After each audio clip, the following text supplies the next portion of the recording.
दुनिया वैसी नहीं है जैसी दिखती है। हर कहानी के पीछे छुपा होता है एक सच, और हर सच के पीछे अनगिनत सवाल। हम खोजते हैं वो बातें जो दुनिया अक्सर भूल जाती है। अनसुलझे रहस्य, खोई हुई सभ्यताएं, अनकही सच्चाइयां। हम लाते हैं आपके लिए सिनेमैटिक डॉक्यूमेंट्रीज जिनमें है डेप्थ, रिसर्च और रियलिटी का दमदार मेल।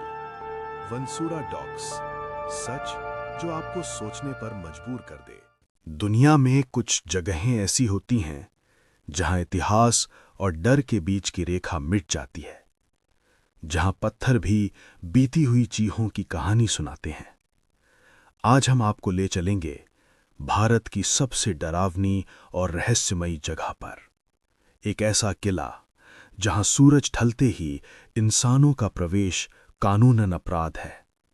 राजस्थान के अलवर जिले में स्थित भानगढ़ का किला, भारत का सबसे डरावना किला जहां रात में कदम रखना मना है। सच क्या है, ये आज भी एक रहस्य है। भारत रहस्यों की भूमि। हर किले, हर खंडहर अपनी कहानी कहता है, लेकिन कुछ कहानियां डर के बीच दबी रह जाती हैं। भानगढ़ उन्हीं रहस्यों में से एक है। अरावली की पहाड़ियों के बीच बसा हुआ ये किला दिन में भले ही शाम दिखे, लेकिन जैसे ही शाम ढलती है, हवा की सरसराहट अचानक सिसकियों में बदल जाती है। टूटे हुए महल, खाली दरबार और बंद पड़ी गलियां, ये सब किसी भव्य अतीत की निशानी नहीं, बल्कि एक भयानक श्राप की गवाही देते हैं। भानगढ़ किले का निर्माण 17वीं सदी में अंबर के राजा माधो सिंह प्रथम ने करवाया था। ये किला सिर्फ एक राजमहल नहीं था, बल्कि एक समृद्ध नगर था, जहां बाजार, मंदिर, नृत्यशालाएं और हजारों लोग रहते थे। लेकिन ये समृद्धि ज्यादा दिनों तक टिक नहीं पाई। कहते हैं भानगढ़ की राजकुमारी रत्नावती अद्भुत सुंदरता की मालकिन थीं। उनकी सुंदरता की चर्चा दूर दूर तक फैली हुई थी।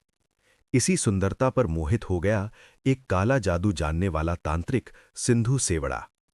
उसने रानी को पाने के लिए जादू का सहारा लिया, लेकिन रानी ने उसकी चाल पहचान ली, और जैसे ही जादू टूटा, तांत्रिक मरते मरते भानगढ़ को श्राप दे गया। ये नगर नष्ट होगा और यहां कोई भी आत्मा शांति से नहीं रह पाएगी। कुछ ही समय बाद भानगढ़ उजड़ गया। एक दूसरी कथा के अनुसार भानगढ़ का निर्माण एक साधु गुरु बालूनाथ की तपोभूमि के पास हुआ था। उन्होंने शर्त रखी थी कि किले की कोई भी इमारत मेरी कुटिया की छाया से ऊंची नहीं होनी चाहिए। लेकिन जैसे जैसे किला बढ़ता गया, एक दिन छाया साधु की कुटिया पर पड़ गई। गुरु बालूनाथ क्रोधित हो गए और उन्होंने पूरे किले को श्राप दे दिया। उसके बाद भानगढ़ कभी फिर बस नहीं पाया। स्थानीय लोग कहते हैं, रात में यहां औरतों की हंसी, घुंघरुओं की आवाज और कदमों की आहट सुनाई देती है। कई पर्यटकों ने दावा किया है कि किसी ने उनके बाल खींचे, किसी ने पीछे से पुकारा और किसी को अचानक चक्कर आ गया। यहां तक कि भारतीय पुरातत्व सर्वेक्षण ASI ने भी सूरज ढलने के बाद प्रवेश पर रोक लगा रखी है। वैज्ञानिक मानते हैं कि ये इलाका भूकंपीय रूप से संवेदनशील है। खंडहरों में हवा की गूंज आवाजों का भ्रम पैदा करती है। डर इंसान के दिमाग को चीजें महसूस करवाने पर मजबूर कर देता है। लेकिन सवाल वही है, अगर सब कुछ सिर्फ भ्रम है, तो भारत में सिर्फ इसी किले पर रात में प्रवेश क्यों वर्जित है? आज भी भानगढ़ खड़ा है, खामोश लेकिन सवालों से भरा हुआ। क्या सच में यहां भटकी आत्माएं हैं, या ये सिर्फ एक भूला हुआ इतिहास है जिसे हमने डर का नाम दे दिया? सच क्या है, ये आज भी एक रहस्य है।